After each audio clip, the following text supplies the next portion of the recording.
Hari ini kita akan menyelesaikan seluruh khotbah tentang pengakuan iman rasuli. Saya tidak ingat seluruhnya berapa lama, saya percaya lebih 1 tahun. Kita telah memakai panjang lebar waktu untuk menjelaskan semua yang paling penting, mengadakan pengajaran penelitian tentang iman kepercayaan orang Kristen yang dirumuskan dalam pengakuan iman rasuli.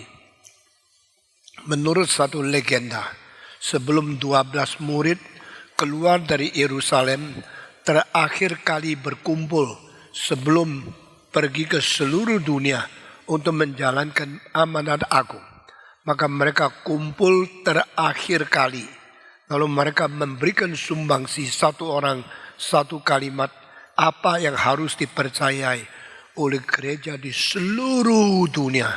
Maka 12 butir itu dikumpulkan menjadi iman rasuli yang dibaca oleh semua gereja yang bertanggung jawab imannya di hadapan Tuhan di seluruh dunia setiap minggu. Ini iman rasuli sudah menjadi patokan, menjadi standar dari zaman ke zaman untuk segala abad. Orang Kristen bertanggung jawab dengan kepercayaan yang dinyatakan di hadapan Tuhan Allah. Dan iman rasuli dibagi 3 bagian. Masing-masing mulai dengan istilah credo. Credo adalah satu di antara 3 yang menjadi pangkalan kebudayaan manusia paling penting. Pertama adalah sesuatu pengetahuan yang diterima oleh semua orang sebagai ilmu, itu adalah skio. Dan kedua adalah yang menjadi pangkalan pikiran setiap kebudayaan, namanya cogito. Dan ketiga, kepercayaan yang melampaui pendidikan, pengetahuan, dan juga melampaui semua pikiran filsafat. Itu namanya credo. 3 hal ini membentuk di dalam bahasa Latin seluruh pangkalan daripada seluruh kebudayaan manusia. Manusia memerlukan pengertian, manusia memerlukan pikiran, dan manusia lebih memerlukan kepercayaan. Di dalam istilah skio yang dasarnya menjadi science, itu dasar dan itu terdiri semua pendidikan, semua pengetahuan. Di dalam hal yang kedua, manusia berpikir melayang kepada dunia yang tidak mungkin mempunyai pengetahuan yang pasti diukur dengan prinsip-prinsip, maka memperkembangkan pikiran dengan secara bebas dari imajinasi dan semua pikiran filsafat. Itu adalah cogito. Dan ketiga, melampaui akan pengertian dan pemikiran. Kami tidak mempunyai dasar apapun untuk membuktikan, tetapi hal yang tidak mungkin digoncangkan, yang harus dipegang oleh manusia, itu menjadi iman kepercayaan yang lebih kekal, lebih abadi, lebih dasar daripada sekedar pengetahuan ilmu dan pemikiran daripada kebebasan imajinasi manusia. Itu harus dipegang, meskipun pengertian tidak bisa membuktikan, meskipun pemikiran tidak bisa mencapai. Itu menjadi sesuatu kekuatan untuk manusia mempunyai pangkalan untuk kekekalan. Itu namanya adalah credo. Jadi pengetahuan skio, pemikiran cogito, dan pegangan kepercayaan credo, ini menjadikan manusia hidup tidak lagi layang-layang. Nah, saudara-saudara, ketiga hal ini yang paling penting di dalam seluruh dunia adalah iman orang Kristen. Maka yang disebut credo, aku percaya, ini menjadi dasar daripada pengakuan iman rasuli. Pengakuan iman rasuli dibagi dengan 3 bagian credo, credo, credo. Pertama, credo kepada Allah Bapa. Kedua, credo kepada Allah Anak. Dan ketiga, credo kepada Allah Roh Kudus. Bagian ini ditujukan kepada tiga pribadi Allah Tritunggal. Sehingga kita bukan percaya kepada manusia, kita percaya kepada Allah Tritunggal yang menjadi pencipta, menjadi penebus, dan menjadi pengwahyu dan pentegak gereja di dalam sejarah. Saya minta semua kita berdiri satu kali lagi membaca setiap kalimat dari pengampuan iman rasuli memulai khotbah pada hari ini. Aku percaya kepada Allah, Bapa yang Maha Kuasa, Khalik langit dan bumi, dan kepada Yesus Kristus, anaknya yang tunggal Tuhan kita, yang dikandung dari Roh Kudus, lahir dari anak darah Maria, yang menderita sengsara di bawah pemerintahan Pontius Pilatus, disalibkan, mati dan dikuburkan, turun ke dalam kerajaan maut, pada hari yang ketiga, bangkit pula dari antara orang mati, naik ke surga, duduk di sebelah kanan Allah Bapa yang Maha Kuasa, dan dari sana ia akan datang untuk menghakimi orang yang hidup dan yang mati. Aku percaya kepada Roh Kudus, gereja yang kudus dan am, persekutuan orang kudus, pengampunan dosa, kebangkitan tubuh, dan hidup yang kekal. Amin. Silakan duduk. Dengan jelas di dalam seluruh rangkaian pengakuan iman rasuli, tiga pribadi menjadi objek. Aku percaya kepada Allah Bapa. Aku percaya kepada Yesus Kristus, anaknya Tuhan kita. Dan aku percaya kepada Roh Kudus. Allah Bapa Sang Pencipta. Dia adalah Bapa dari segala bangsa, Bapa dari segala zaman, Bapa daripada semua yang disebut manusia. Aku percaya kepada Allah, Bapa yang Maha Kuasa. Langit dan bumi dicipta oleh Dia sebagai Khalik satu-satunya. Kedua, aku percaya kepada Yesus Kristus, anak Allah yang tunggal, yang menjadi Tuhan kita. Dalam butir kedua ini, belasan kalimat atau intisari yang paling lengkap mengenai Allah yang sekaligus menjadi manusia, mengenai Sang Pencipta yang sendiri turun ke dalam dunia ciptaan, yang ada roh yang tidak kelihatan, yang jelma menjadi tubuh yang kelihatan, inkarnasi, pengantara satu-satunya, melalui kelahiran yang suci, hidup yang tidak berdosa, dan kematian yang mengganti. Maka Dia dilahirkan oleh Roh Kudus melalui anak darah Maria, dimatikan melalui penghakiman yang tidak adil dari Pontius Pilatus, dan membuktikan kemenangan atas dosa dan ketidakadilan dunia ini. Dia sudah mengalahkan semua kelemahan, kekurangan, kecacatan daripada kebudayaan, agama, politik, hukum, masyarakat manusia. Akhirnya Dia bangkit pula dari antara orang mati, duduk di sebelah kanan Allah, serta naik ke surga dan menunggu kembali lagi untuk menghakimi semua orang hidup dan yang mati di dunia ini pada hari kiamat. Nah, ini pertama, percaya kepada Allah yang mencipta alam semesta. Kedua, percaya kepada Yesus Kristus yang Allah menjadi manusia dan menyatakan kemenangan atas segala sesuatu yang tidak benar di dalam dunia ini melalui kematian yang mengganti kita. Dan sesudah itu Dia naik ke surga dan kita menunggu hari kiamat di mana Dia akan datang kembali. Sehingga dunia ini tidak ada pengharapan dan tidak ada penyelesaian segala sesuatu yang tidak beres, kecuali hari terakhir Kristus datang untuk membereskan seluruh sejarah dengan keadilan terakhir, dengan kuasa terbesar dan pentegakan hukum yang sempurna untuk menyelesaikan seluruh dunia ini. Tetapi antara sekarang dan Kristus datang kembali, antara dunia tidak adil sampai keadilan dinyatakan. Itu waktu sementara masih berjalannya gereja. Maka siapa yang menguasai alam semesta? Siapa yang membereskan seluruh anak-anak Tuhan? Kecuali Roh Kudus yang turun dari surga. Yang memelihara, mendidik, menghibur, mengajar, mengkuatkan, dan mengkonfirmasikan anak Tuhan.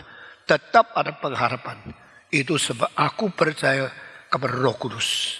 I believe in Holy Spirit. Holy Spirit is sent by the Holy Father and Holy Son to be the only one comforter.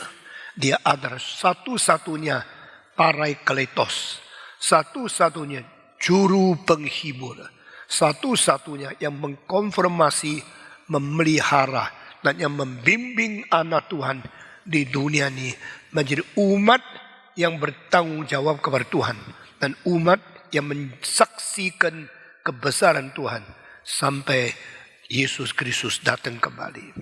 Di dalam pengakuan yang terakhir, aku percaya kepada Roh Kudus, disambung dengan 6 kalimat. Gereja yang kudus dan am, persekutuan orang suci, ini menjadi dirinya gereja.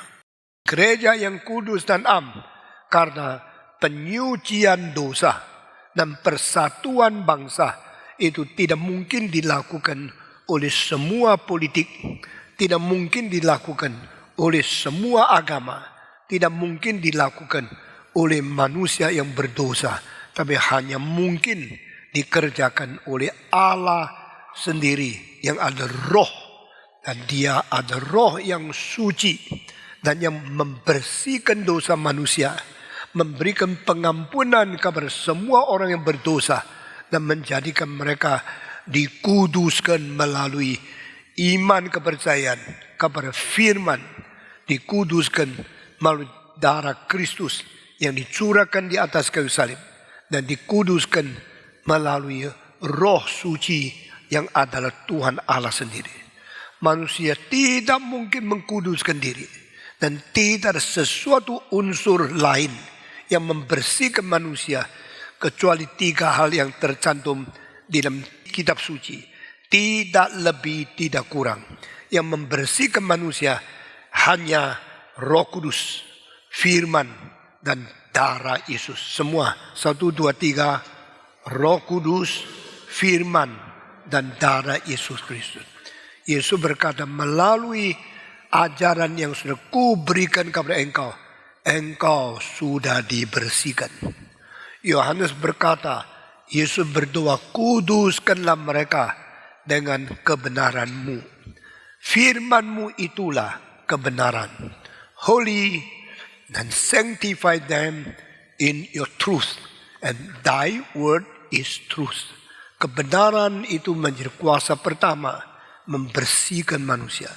Dengan mendengarkan khotbah, kita mendapatkan ajaran-ajaran yang mengandung unsur penyucian, yang menegur dosa kita, yang menggugah hati kita, yang mengingatkan kita tentang ketidakbersihan dari pemikiran dan semua ide yang di dalam kejahatan umat manusia. Maka dengar firman itu penting sekali. Pendeta-pendeta kalau bukan berkhotbah tentang firman, yang dikhotbahkan tentang isme, ideologi dari manusia, tak mungkin membuat gereja suci. Tapi firman Tuhan mengandung unsur pembersihan yang membuat manusia berpikiran yang suci, karena firman mengkuduskan manusia. Kedua, melalui firman yang didengar, Roh Kudus bekerja membersihkan pikiran, batin, dan semua ideologi yang salah di dalam pemikiran manusia. Maka mendengar firman, akhirnya taat kepada Roh Kudus.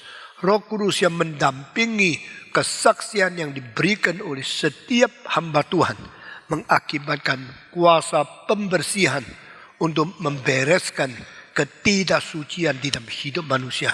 Roh Kudus membersihkan kita. Alkitab mengatakan Kristen adalah orang yang dipilih oleh Tuhan sebelum dunia diciptakan. Di sini doktrin kedaulatan pilihan Tuhan dan predestinasi ditegaskan. Lalu kalimat kedua, dikuduskan oleh Roh Suci. Roh Suci pakai firman membersihkan kita, membawa kita datang kepada iman kepercayaan kepada Yesus Kristus. Sehingga dikatakan tanpa Roh Kudus tidak ada satu orang yang bisa menyebut Yesus sebagai juru selamat. Roh Kudus memuliakan Kristus, menyaksikan kebangkitan Kristus di dalam hati manusia. Dan Roh Kudus memakai kuasa pendampingan untuk memberkati semua orang yang memberitakan Injil tentang kematian dan kebangkitan Kristus. Setelah firman Tuhan tentang kematian dan kebangkitan dikabarkan dan disaksikan oleh Roh Kudus di dalam meninggikan Kristus, memuliakan Kristus, menyaksikan kebangkitannya, maka manusia yang dengar firman akhirnya menerima Kristus sebagai juru selamat, datang kepada Dia dan menerima percikan darah Yesus Kristus yang sudah dialirkan di atas kayu salib, yang sudah menggenapi keselamatan yang direncanakan oleh Tuhan Allah, akhirnya dibersihkan oleh darah. Nah, 1 Petrus pasal 1 ayat kedua memberikan kepada kita definisi yang paling lengkap siapakah orang Kristen. Ialah yang ditetapkan oleh Tuhan sebelum dunia diciptakan melalui pilihannya. Ialah orang dikuduskan Roh Suci karena mendengar firman Tuhan dan akhirnya bertobat menerima Yesus Kristus. Ialah orang yang akhirnya menerima percikan darah Yesus Kristus. Dengan demikian Allah Bapa mempersiapkan keselamatan, Allah Anak menggenapi penebusan, dan Allah Roh Kudus menyodorkan pengampunan dosa itu. Orang yang menerima ketiga pribadi Allah bekerja di dalam hatinya, dia akhirnya mendapat hidup baru dari Tuhan. Itu menjadi orang Kristen yang sejati. Orang Kristen adalah orang yang dipilih Allah, yang menerima gerakan Roh Kudus dan datang kepada Yesus Kristus dan menerima percikan darah Yesus Kristus. Inilah orang Kristen. Dan orang Kristen berada di gereja. Maka butir yang ketiga, aku percaya kepada Roh Kudus, langsung disambung gereja yang kudus dan am. Disebut kudus karena ini sifat kesucian yang hanya ada pada kelompok manusia ini. Bukan dari agama, bukan dari kebudayaan, bukan dari filsafat, bukan dari ideologi, bukan dari politik, bukan dari negara yang lain, tapi dari suku-suku, persekutuan-persekutuan yang sudah dikuduskan oleh Roh Kudus dan dibentuk menjadi gereja. Kapankah gereja didirikan? Apakah hari kelahiran gereja? Hari Pantekosta. Pada hari Pantekosta, Petrus berkata, engkau harus dibaptiskan, dibersihkan dosamu melalui baptisan dalam nama Yesus Kristus. Maka engkau menerima pengampunan dosa dan menerima roh yang dijanjikan. You should be baptized to cleanse all your sins, and you should accept Christ and accept Christ as your personal Savior. Engkau menjadi orang Kristen karena engkau menerima Yesus dan baptisan yang membersihkan dosamu dan menerima roh yang dijanjikan. You will receive the promised Holy Spirit. Roh yang dijanjikan baik di dalam perjanjian lama dan dikonfirmasikan di dalam perjanjian baru turun ke dalam dunia pada hari Pantekosta. Maka hari Pantekosta itulah hari jadinya gereja. Hari Pantekosta, hari permulaan pengampunan dosa untuk segala bangsa dan pembentukan gereja yang kudus dan am. Hari Pantekosta itu 15 macam manusia dari berbagai tempat, dari Asia Timur, Kapadocia, dari Babilonia, dari Mesir, dari tempat yang jauh, 15 tempat menerima berita firman dari rasul-rasul yang diberkati Roh Kudus pakai bahasa-bahasa yang berbeda, membicarakan Injil yang sama. Itu hari gereja jadi. Masih ingat pada waktu manusia menyiarkan nama sendiri, mengkabarkan kebesaran sendiri pada waktu menara Babel. Allah memecahkan bahasa, Allah mengkacaukan bahasa, sehingga seluruh dunia tidak ada kesatuan. Sampai hari Pantekosta, waktu manusia tidak lagi memperkenalkan nama sendiri, tapi memperkenalkan nama Yesus Kristus. Pak Roh Kudus turun, mempersatukan bahasa semua menjadi bahasa Injil. Dan di sini pertama-tama karena manusia memuliakan sendiri, bahasa dikacaukan. Akhirnya manusia memuliakan Yesus, bahasa dipersatukan. Yang disebut bahasa lidah, yang digembar-gembar oleh orang yang tidak ada dasar sama sekali. Itu adalah penipuan iblis, sehingga manusia kira bahasa lidah itu ada sesuatu kalimat yang kacau, tapi tidak hubungan dengan Injil. Menurut prinsip Alkitab, yang disebut bahasa lidah adalah mempersatukan semua bahasa manusia kembali untuk memberitakan Injil. Waktu hari Pantekosta, semua orang dari 15 tempat mendengar Injil yang sama. Ini pertama kali bahasa dipersatukan kembali melalui sasaran tujuan yang ditetapkan oleh Tuhan. Tuhan berkata, manusia seluruh dunia perlu mengerti Injil. Dan bahasa Injil itu bahasa persatuan.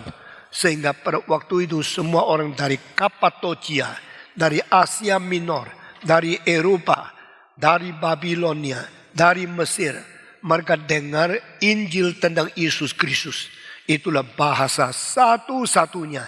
Itu bahasa yang dipakai oleh Roh Kudus untuk mempersatukan umat manusia. Gereja yang disucikan oleh Kristus, gereja kudus. Gereja yang dipersatukan oleh Roh Kudus, gereja ada Am. Aku percaya kepada Roh Kudus. Gereja yang apa? Kudus dan Am. Sekarang saya kalau tanya saudara, di seluruh dunia ada berapa banyak gereja? Jawaban yang paling tepat adalah seluruh dunia hanya satu gereja.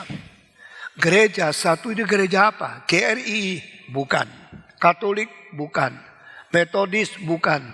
Gereja satu-satunya di seluruh dunia adalah gereja yang kudus dan am.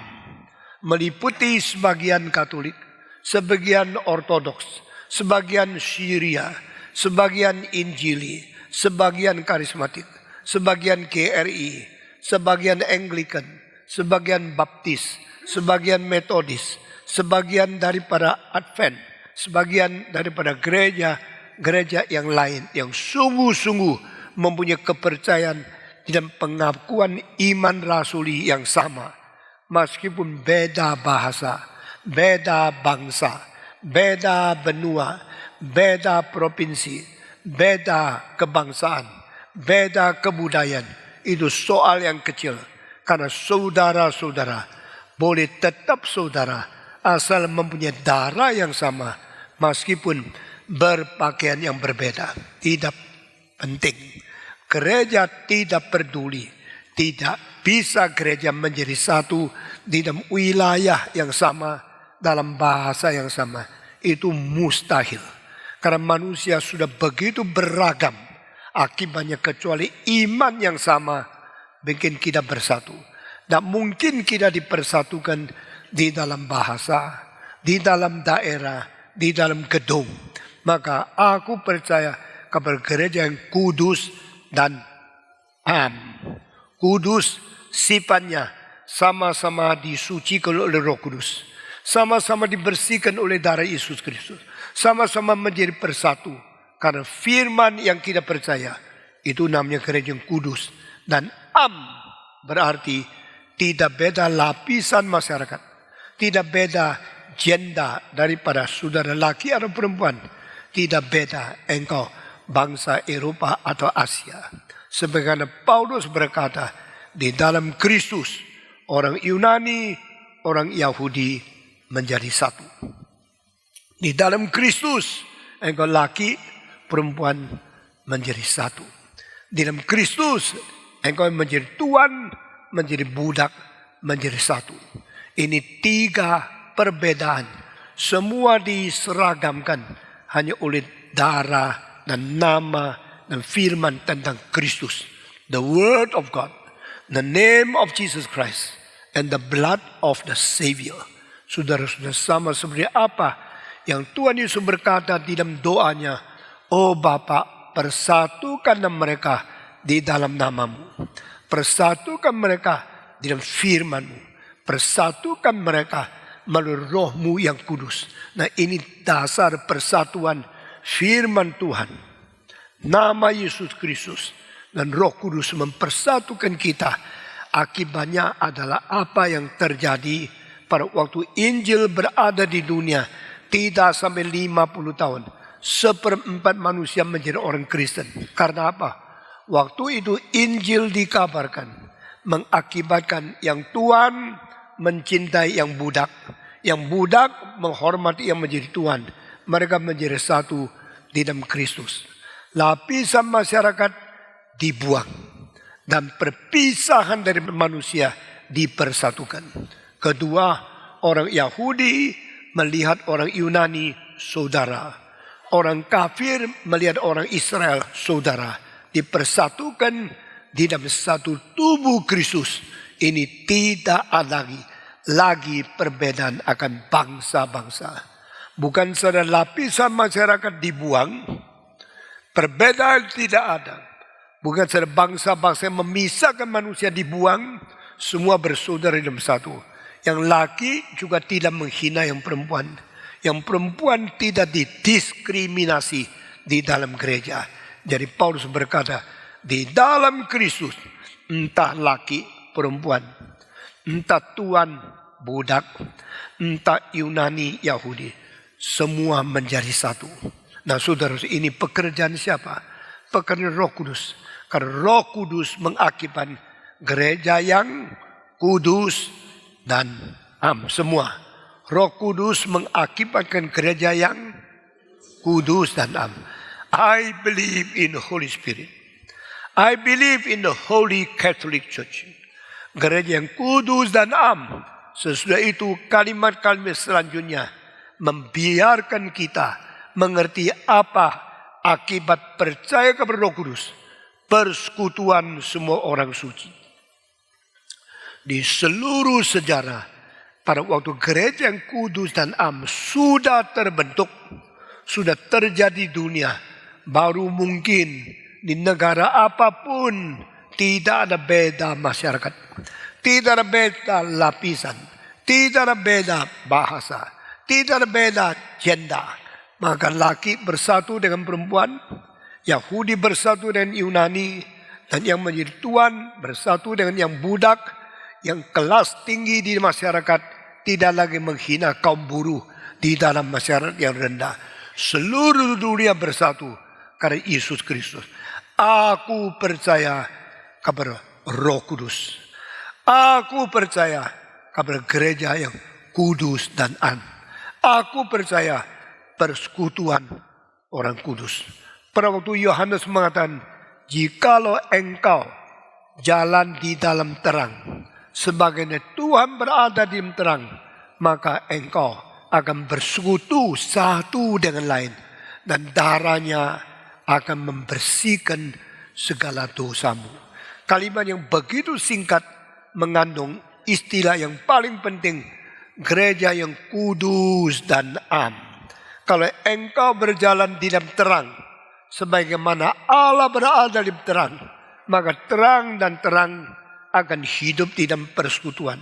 Tidak ada terang dari kanan berpisah dengan terang dari kiri, lalu di tengahnya ada perbatasan, tidak bisa melintasi satu wilayah ke wilayah yang lain. Terang dan terang tidak ada pemisah. Terang dan terang harus bersekutu. Jikalau engkau hidup di dalam terang, sebagaimana Yesus di dalam terang, maka engkau akan bersekutu satu dengan lain.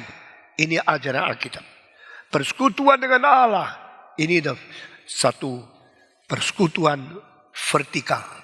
Persekutuan antara orang suci dan orang suci, ini persekutuan horizontal. Persekutuan horizontal dan persekutuan vertikal gabung. Ini menjadi satu tanda. Tanda apa? Vertikal ditambah dengan horizontal jadi tanda apa? Tanda salib. Karena salib mempersatukan manusia dengan Allah. Hubungan vertikal terjalin. Salib mempersatukan Yahudi dan Yunani. Horizontal terjalin. Ini adalah the ethic of the cross of Jesus Christ. Etika Kristus yang menggabungkan horizontal sama vertikal, yang atas bawah sama yang kanan kiri bersatu. Hanya di dalam Kristus manusia bersatu. Hanya di dalam Kristus gereja yang kudus dan am terjadi. Hanya di dalam Kristus seluruh umat manusia tidak ada lagi perbatasan. Di dalam Kristus, di dalam salib kita semua bersatu. Gereja yang kudus dan am. Persekutuan orang kudus. Dan Alkitab berjanji, if you walk in light, just like our God is in light, so we will communicate one another. Kalau aku berada di terang, sama seperti Tuhan ada di terang, maka aku bersatu dengan Tuhan dan aku bersatu dengan lain. Sehingga persekutuan bumi dan surga menjadi mungkin. Kanan, kiri menjadi mungkin. Bangsa timur, bangsa barat mungkin. Orang Yahudi, orang kafir mungkin.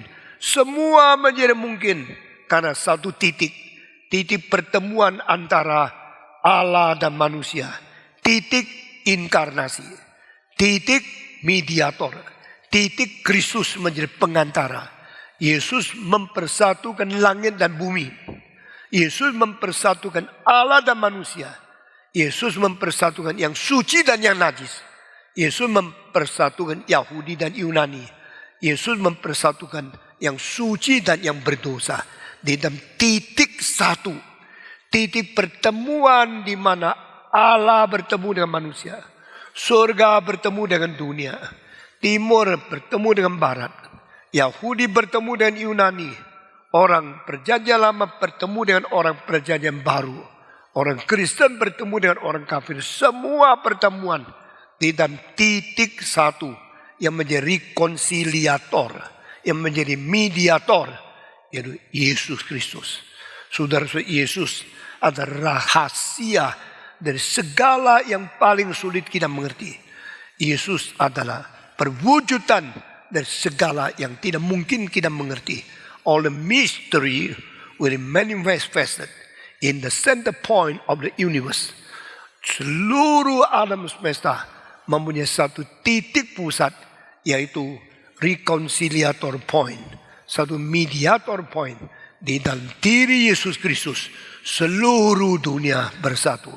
Kalau engkau melihat Efesus pasal 1 ayat 10, Tuhan akan menjadikan semua menjadi bersatu di dalam Yesus Kristus. Efesus pasal 1 ayat 10, kita melihat persatuan alam semesta, kekal sementara, kelihatan tidak kelihatan, sejarah dan kekekalan Tuhan Allah. Semua bersatu dalam satu titik di dalam diri Yesus Kristus. Dan dia datang ke dunia menjadikan gereja yang kudus dan am sebagai satu-satunya pusaka yang diindahkan oleh Tuhan, yang dinikmati oleh manusia. I believe in the Holy Spirit, the Holy and the Catholic Church, and the fellowship all the saints. Aku percaya kepada Roh Kudus. Aku percaya kepada gereja yang kudus dan am. Aku percaya kepada persekutuan orang suci. Sesudah selesai ini, sisa 3 kalimat. Lalu seluruh pengakuan iman rasuli menjadi rangkum. Aku percaya kepada kebangkitan tubuh. Aku percaya kepada pengampunan dosa. Dan aku percaya kepada hidup yang kekal. Nah saudara-saudara, 3 kalimat terakhir ini telah merangkumkan apapun yang tidak mungkin terjadi di dalam kebudayaan, di dalam filsafat, dan di dalam agama siapapun di seluruh dunia. Tidak ada kemungkinan mencapai 3 hal ini. I believe in the resurrection of the body. I believe in the forgiveness of sin. I believe in the eternal life. Aku percaya kepada pengampunan dosa. Saudara-saudara, di dalam semua agama tidak ada pengampunan dosa. Adalah sesuatu keimbangan. Jikalau jasa lebih besar dari dosa, maka engkau diterima oleh Tuhan. Orang percaya pada waktu seorang mati, malaikat turun menimbang dosa dan jasanya dengan satu pertimbangan rohani dari surga. Lalu sebagian dosa yang pernah diperbuat ditaruh di sebelah kanan sini. Tapi jasa dia yang pernah dia lakukan, dia taruh sebelah kiri. Lalu dilihat berat yang mana. Kalau dosanya lebih berat, dia tidak diterima oleh Tuhan.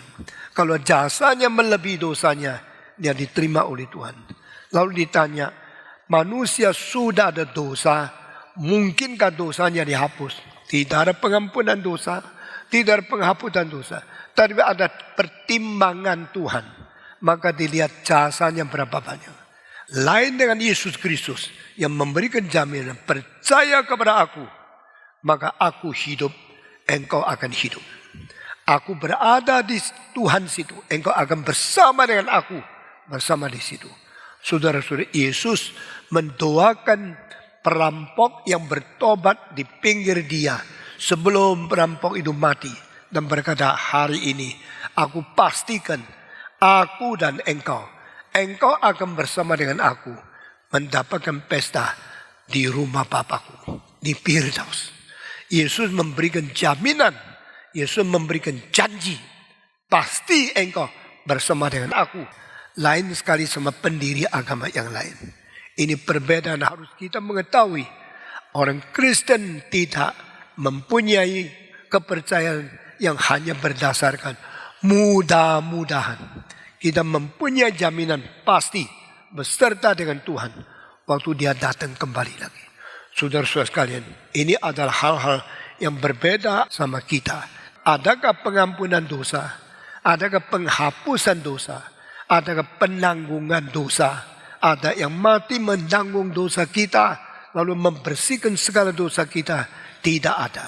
Yang ada adalah harap bisa diterima Tuhan di tempat sisi baik, di tempat Tuhan situ. Tetapi caranya menjalankan ibadah, caranya harus mempunyai moral yang cukup tinggi, berpuasa dan sebagainya, harap diterima oleh Tuhan. Saudara-saudara sekalian, inilah perbedaan iman rasuli. Aku percaya kepada pengampunan dosa. Pengampunan dosa menjadi mungkin karena janji Tuhan. Pengampunan dosa menjadi mungkin karena Kristus menanggung. Kristus di atas kayu salib menanggung dosa manusia. Kristus dimatikan, mengalirkan darah untuk menghapus dosa manusia. Di dalam Mazmur ada paling sedikit 4 kalimat janji tentang dosa. Aku akan menghapus dosamu dari hidupmu sendiri. Aku akan memisahkan dosamu seperti dari timur ke barat. Aku akan melemparkan dosamu ke belakangku. Aku melupakannya selama-lamanya. Aku menginjak dosamu di bawah kakiku. Menginjak dosa di bawah kaki. Melempar dosa di belakang Tuhan Allah. Memindahkan dosa dari timur sampai barat jauhnya. Dan menghapus dosa. Ini membuktikan dosa tidak lagi diingat. Dosa tidak lagi dihitung. Dosa tidak lagi berada di mana Tuhan. Dosa tidak ada lagi padamu dan padaku. Aku percaya pengampunan dosa. Ini kalimat sebelum iman rasuli diakhiri. Karena Yesus menanggung dosa manusia. Pada waktu Yesus di dunia, seorang perintis Yesus Kristus yang namanya adalah Yohanes Pembaptis mengatakan, lihatlah anak domba Allah yang menghapus dosa manusia, yang menanggung dosa umat manusia. Kalimat itu tidak pernah muncul di dalam agama yang lain.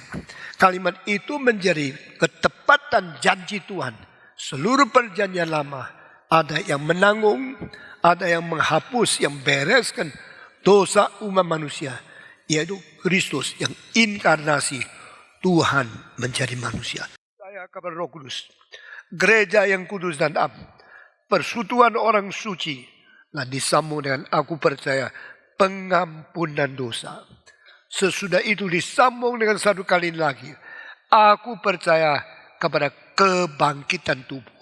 Nah ini sebelum selesai pengakuan iman rasuli, tubuh manusia bagaimana bereskan. Kalau sakit kita cari dokter, memberikan pengobatan untuk memberikan satu kemenangan tubuh atas bakteri, atas segala penyakit supaya kita tidak jadi mati. Tapi akhirnya tidak ada orang yang bisa membereskan tubuhnya untuk selama-lamanya. Tubuh bagaimana sehat, akibatnya tetap mati. Dan kalau mati sudah datang, dokter tidak berbuat apa-apa. Penyakit tidak bisa menyembuhkan apa-apa. Waktu kematian datang, maka manusia tidak ada pengharapan lagi. Sebab Alkitab mengatakan kematian menjadi musuh terakhir. Semua ikut saya. Kematian menjadi musuh terakhir bagi seluruh umat manusia. The final enemy is death. Kematian menjadi musuh terakhir seluruh umat manusia. Pada waktu Yesus Kristus datang ke dunia, dia menjadi tubuh bangkit yang sulung dari semua orang yang akan bangkit. The first fruit of the resurrection for all the flesh will be resurrected again. Nah ini pertama kali muncul hanya di Alkitab dan tidak pernah muncul di buku yang lain. Kristus akan menjadi bangkit tubuh pertama antara semua orang yang tubuhnya akan dibangkitkan. Dia menjadi buah sulung dari kebangkitan seluruh umat manusia. Apa artinya buah sulung? Kalau engkau menanam pohon, pohon itu pohon mangga. Maka setelah berapa tahun pohon itu mulai bertunas, lalu berbuah. Buah pertama yang muncul, selalu buahnya mempunyai sifat sama dengan buah semua yang akan muncul sesudahnya. Buah pertama itu kalau manis, buah selanjutnya semua manis. Kalau buah pertama itu kecut, buah selanjutnya semua kecut. Dan buah pertama itu diperhatikan oleh petani. Karena mereka yang sudah menanam dan menghasilkan buah pertama, mulai mereka merasakan bagaimana. Kalau manis sekali, mereka sukacita luar biasa. Ini buah sulung begitu manis. Membuktikan yang saya tanam pasti adalah benih yang sangat-sangat indah, yang sangat-sangat sukses. Ini benih unggul dalam menghasilkan buah pertama. Dan buah pertama menjamin buah akan datang pasti mempunyai mutu yang sama seperti ini.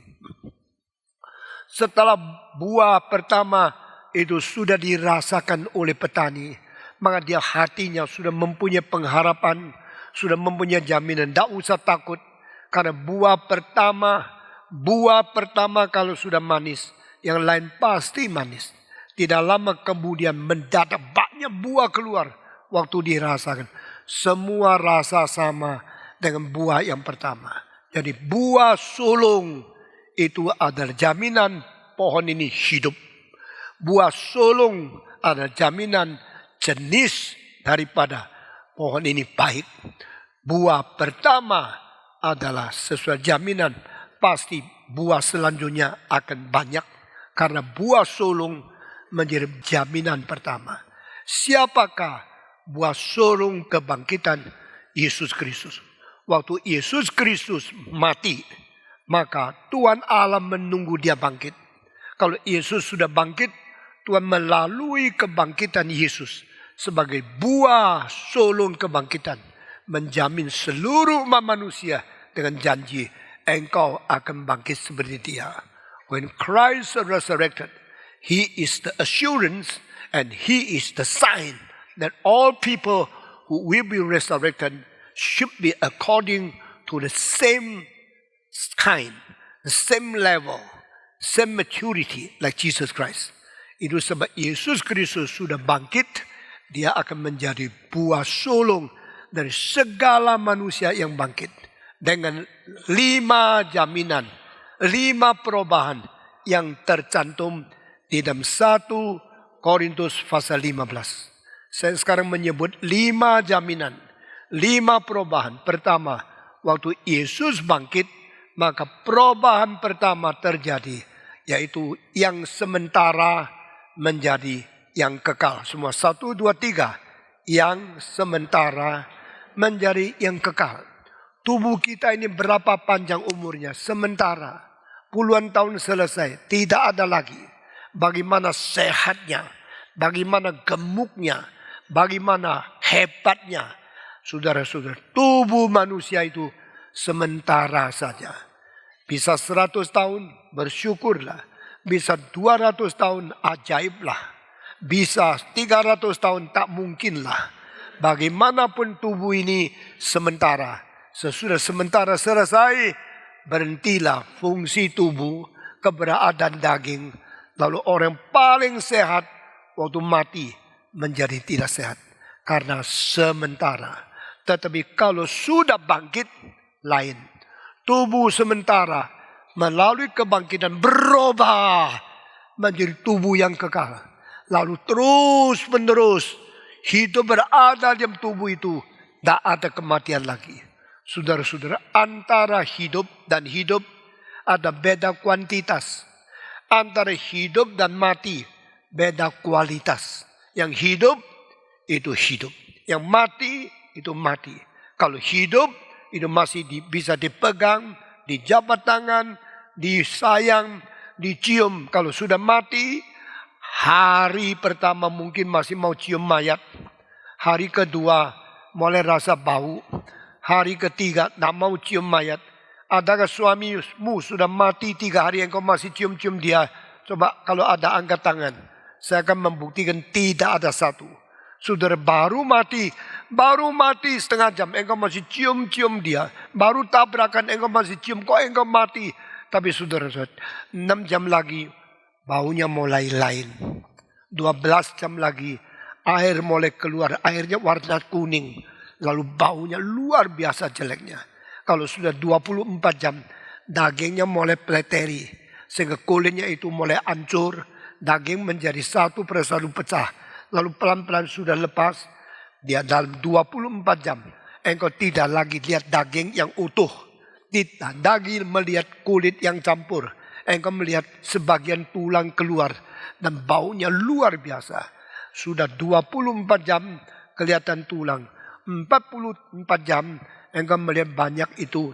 Binatang kecil mulai terbang keluar dari tubuhnya.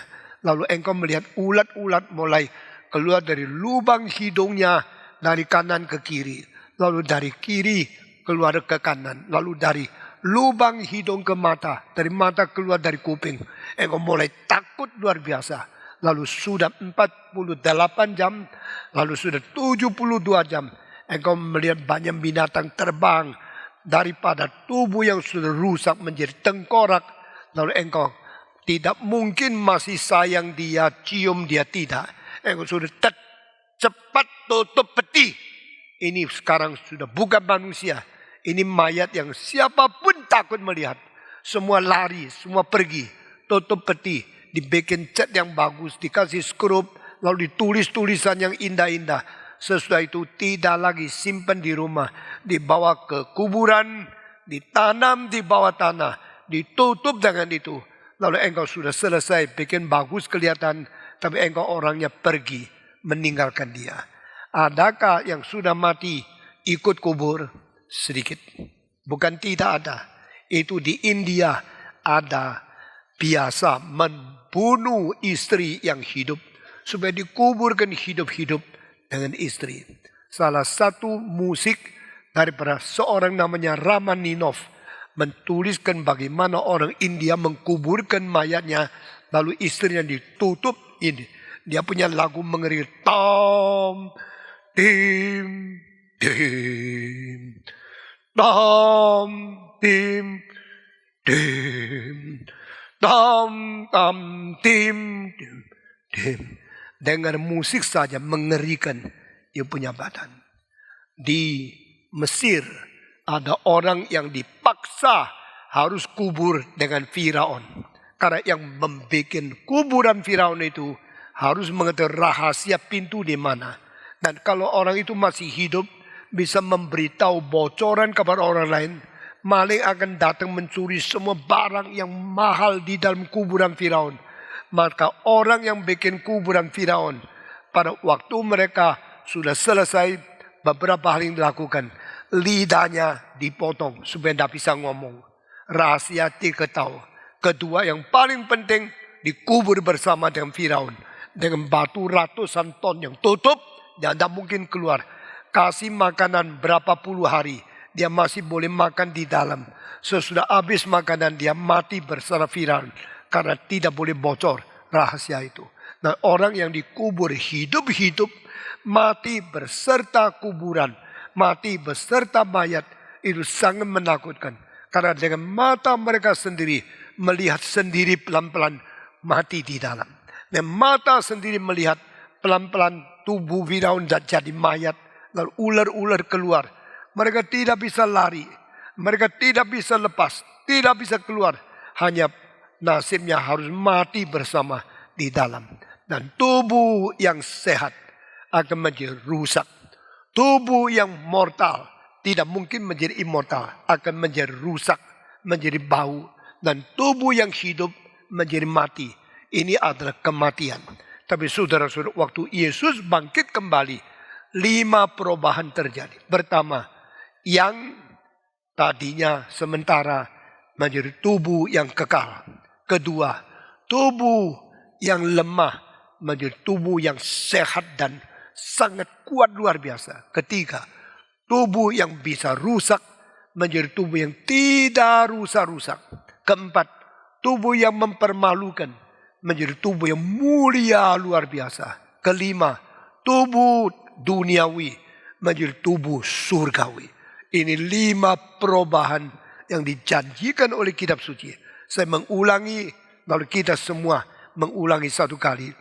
Tubuh yang sementara menjadi tubuh yang kekal. Semua.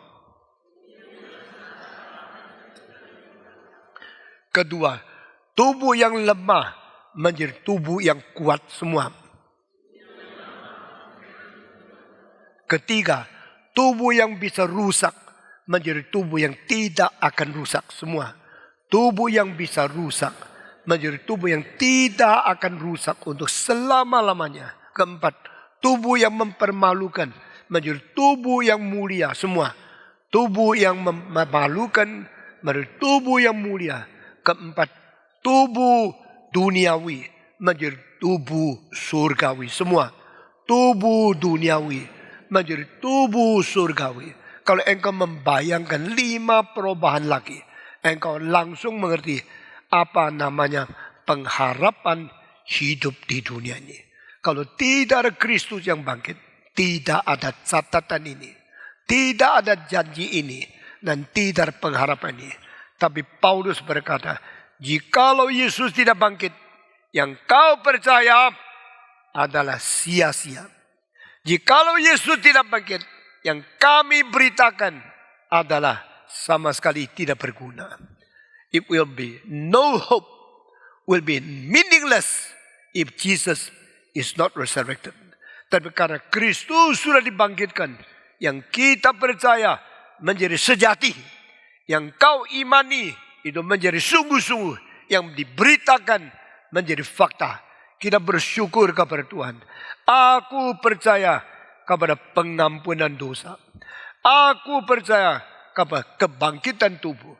Tahu tidak, semua tubuh kita ini yang bisa rusak, yang bisa sakit, yang bisa hancur, yang bisa mati, yang bisa bau. pada satu hari waktu Yesus datang kembali, sangkakala dari malaikat berbunyi, kita semua akan bangkit. Yang mati akan bangkit. Yang masih hidup akan berubah. Dan berubah mengandung 5 macam. Yaitu yang lemah menjadi yang kuat. Yang rusak akan menjadi tidak rusak. Yang permalukan akan menjadi mulia. Yang duniawi akan menjadi surgawi. Dan yang sementara akan menjadi kekal. Waktu itu tubuh kita tidak mungkin rusak. Waktu itu tubuh kita akan mulia seperti Kristus. Yang pada waktu dia bangkit pula dari orang mati. Waktu itu malaikat berteriak, engkau mencari orang hidup di tengah-tengah orang mati kah? Tahu tidak, dia sudah hidup. Dia tidak ada di tempat orang mati. He is the reason. He is not dead. Why are you seeking after the living one among the dead ones? He is not here. He is the reason. Yesus yang bangkit mempunyai 5 ciri khas dari perubahan itu. Yang menjadi sulung kebangkitan mewakili engkau dan saya. Yang menjadi buah sulung menjamin engkau bangkit dan saya akan seperti dia. Dengan demikian pada waktu Yesus kembali, kita semua akan berubah. Yang mati akan bangkit. Yang belum mati akan berubah. Yang hidup akan menjadi kekal seperti Kristus yang bangkit dari antara orang mati. Dengan demikian kepercayaan rasuli akan digenapi. Dan inilah kalimat-kalimat yang ditinggalkan kepada kita. Yang melampaui semua agama. Yang tidak ada pada filsafat. Tidak ada pada agama. Tidak ada pada dunia ini. Yang diberikan Tuhan kepada orang yang beriman kepada dia. Aku percaya kepada Roh Kudus. Aku percaya kepada gereja yang kudus dan am. Aku percaya kepada persekutuan orang suci. Aku percaya kepada kebangkitan tubuh. Aku percaya kepada pengampunan dosa. Dan kalimat terakhir, aku percaya kepada hidup yang kekal. Puji Tuhan, di dunia tidak ada hidup yang kekal. Puji Tuhan, di dalam agama tidak ada janji hidup yang kekal. Puji Tuhan, pendiri agama semua mati dan dikuburkan sampai hari ini di dalam kuburan. Puji Tuhan, hanya Yesus Kristus sudah mati, bangkit dan naik ke surga. Bersiap tempat untuk menanti kita dibawa oleh dia menuju kepada surga yang kekal. Dan pada waktu itu malaikat akan datang dengan tiupan sangkakala. Orang yang mati semua akan bangkit dan yang bangkit akan berubah. Kita semua mendapatkan tubuh kebangkitan sama seperti Kristus yang bangkit pula dari antara orang mati sebagai buah sulung dari kebangkitan. Dan barang siapa yang beriman persis seperti ini, kita akan menerima kebangkitan. Itu sebab biar kita mencintai diri kita dan kita memelihara hidup yang suci dan sungguh-sungguh berdoa dengan tekun menanti kedatangan Yesus Kristus. Dia akan datang kembali. Dunia akan kiamat. Allah akan menyelesaikan dunia yang dicipta oleh dia. Dan kuasa dia memulihkan seluruh dunia. Yang binasa akan dihakimi. Dan yang percaya kepada dia akan diberikan hidup yang kekal. Ada perubahan tubuh. Dari tubuh kebangkitan. Untuk menerima kedatangan Yesus. Untuk selama-lamanya. Kiranya Tuhan memberkati kita masing-masing dengan pengharapan seperti ini. Memelihara kita hidup suci bertemu Yesus yang akan datang kembali. Amin. Mari kita berdiri, kita menyatakan iman rasuli satu kali lagi. Dari awal sampai akhir. Dengan iman dan dengan harapan cinta kasih yang penuh dengan kemuliaan. Menanti kedatangan Yesus Kristus. Semua. Aku percaya kepada Allah, Bapa yang Maha Kuasa, Khalik langit dan bumi, dan kepada Yesus Kristus, anaknya yang tunggal Tuhan kita, yang dikandung dari Roh Kudus, lahir dari anak darah Maria, yang menderita sengsara di bawah pemerintahan Pontius Pilatus, disalibkan, mati dan dikuburkan, turun ke dalam kerajaan maut. Pada hari yang ketiga, bangkit pula dari antara orang mati, naik ke surga, duduk di sebelah kanan Allah, Bapa yang Maha Kuasa, dan dari sana ia akan datang untuk menghakimi orang yang hidup dan yang mati. Aku percaya kepada Roh Kudus, gereja yang kudus dan am, persekutuan orang kudus, pengampunan dosa, kebangkitan tubuh, dan hidup yang kekal. Amin.